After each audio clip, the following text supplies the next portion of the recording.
So ever since I started running, I've been running with ASICS, and I thought maybe it is time for something new, like a new brand, and that is where Puma is coming in. So I'm actually very lucky that Puma sent me these shoes. Just for full disclosure, they didn't ask anything to make me a video or something. They just sent me these shoes to try them out. We are talking about the Deviate Nitro Elite 4.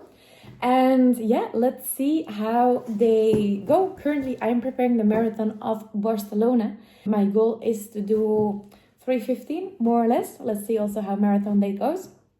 And I'm just very excited to try them out. So in this video, I will talk a little bit more about how they feel like compared to ASICS, because that's the only shoe I've been running with. I'm not going too much into the technical details because for me, it's more important how they feel like. And yeah, let's go.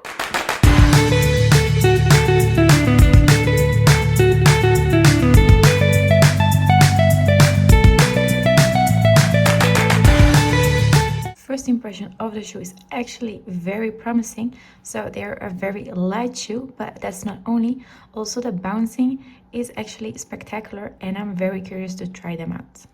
2 kilometers in, first impression of the shoes is, first of all, super light.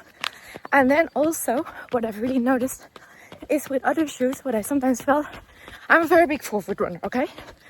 And that sometimes like the cushioning in the front wasn't that optimal.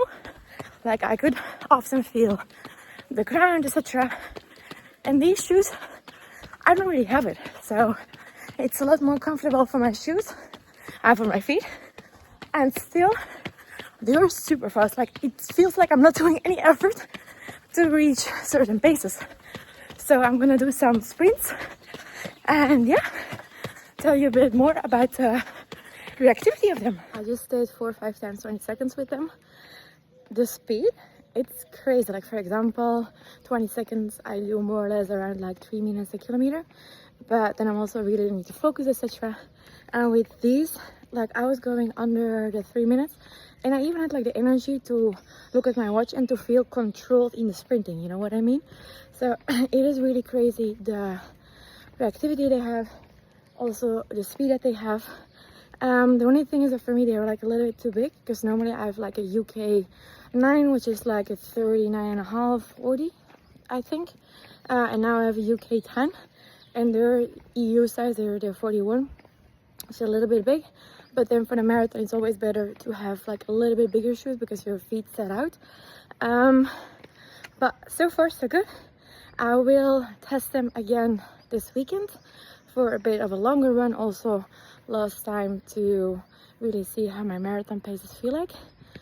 But so far I think I would give them like 9.5, 9 out of 10.